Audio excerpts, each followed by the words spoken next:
आपने महात्मा गौतम बुद्ध की कई तरह की मूर्तियां या तस्वीरें देखी होंगी, लेकिन सभी मूर्तियों और तस्वीरों में वे शांत दिखाई पड़ते हैं। साथ ही मूर्तियों में बुद्ध विभिन्न मुद्राओं और कुछ हस्त संकेत के साथ भी नजर आते हैं। क्या आप जानते हैं कि आखिर क्यों सभी मूर्तियों में शांत नजर आते हैं बुद्ध, और क्या है उनकी विभिन्न मुद्राओं और हस्त संकेतों का अर्थ? आइए जानते हैं इसके बारे में। बुद्ध बचपन से ही शांत और गंभीर स्वभाव के थे। उन्हें बचपन में खेलने कूदने से ज्यादा एकांत में बैठने और चिंतन करने में रुचि थी।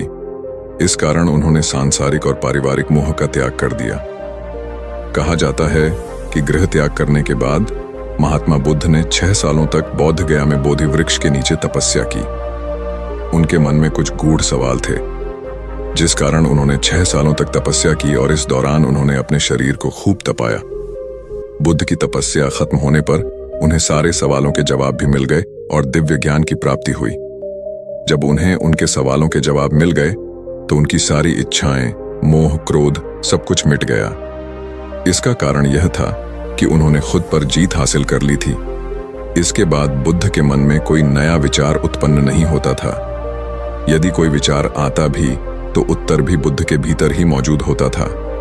इस कारण बुद्ध का स्वभाव तप करने और सवालों के जवाब प्राप्त करने के बाद पूरी तरह शांत और नम्र हो गया, जैसा कि बुद्ध की प्रतीकात्मक मूर्तियों और तस्वीरों में देखा जाता है।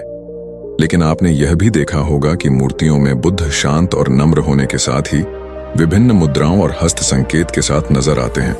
जानते हैं बुद्ध की विभिन्न मुद्राओं और हस्त संकेत के अर्थ के बारे में। बुद्ध की मुद्राएं और हस्त संकेत का अर्थ धर्मचक्र मुद्रा।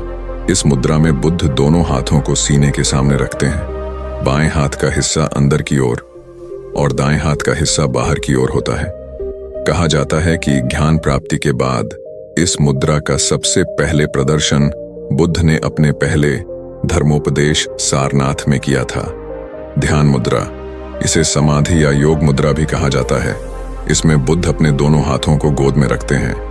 वे अपने दाएं हाथ को बाएं हाथ के ऊपर पूरी तरह से उंगलियां फैलाकर रखते हैं और अंगूठे को ऊपर की ओर रखते हैं। हाथ को इस तरह से रखा जाता है कि दोनों हाथों की उंगलियां एक दूसरे के ऊपर टिकाकर रखा जा सके। यह मुद्रा बुद्ध, शाक्य मुनि, ध्यानी बुद्ध, अमिताभ और चिकित्सक बुद्ध की विशेषता का संकेत है। भूमि स्पर्श मुद्रा, इस मुद्रा में बुद्ध दाएं हाथ को घुटने पर हथेली को अंदर की ओर रखते हुए भूमि को स्पर्श करते हैं। इसे इंग्लिश में टचिंग द अर्थ भी कहा जाता है। बुद्ध की यह अवस्था ज्ञान प्राप्ति के समय का प्रतिनिधित्व करती है, क्योंकि बुद्ध का कहना है कि उनके ज्ञान प्राप्ति की साक्षी भूमि ही है। वृद्ध मुद्रा, इस मुद्रा में बुद्ध दाएं हाथ को शरीर से टिकाकर रखते हैं और खुली हथेली और उंगलियों को बाहर की ओर रखते हैं। वहीं बाएं हाथ को बाएं घुटने पर रखा जाता है। यह मुद्रा अर्पण, स्वागत, दान, दया और ईमानदारी का संकेत है। कर्ण मुद्रा, इस मुद्रा में तर्जनी और छोटी उंगली को ऊपर उठाते हुए अन्य उंगलियों को मोड़कर किया जाता है। यह मुद्रा बुराई से बचाने की ओर संकेत करती है। वज्र मुद्रा, इसमें बाएं हाथ की तर्जनी को दाएं मुट्ठी में मोड़कर और दाएं हाथ की तर्जनी के ऊपरी भाग से दाएं तर्जनी को छूते हुए या चारों ओर घुमाते हुए किया जाता है। बुद्ध की यह मुद्रा उग्र वज्र के 5 तत्वों वायु, जल, अग्नि, पृथ्वी और धातु के प्रतीक को दर्शाती है।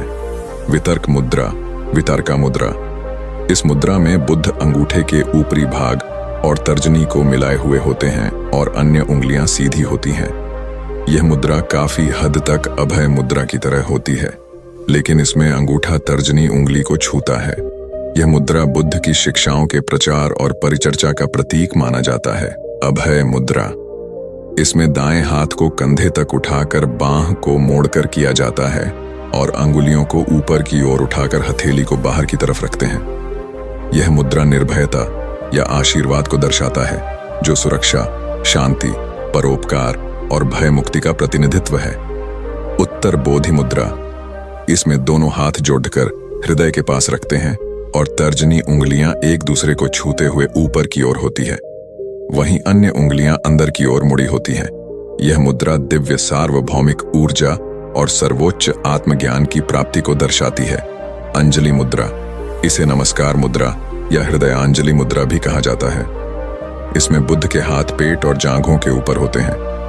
दायां हाथ बाएं के आगे होता है, हथेलियां ऊपर की ओर, उंगलियां जुड़ी हुई और अंगूठे एक दूसरे के अग्रभाग को छूती हुई होती है।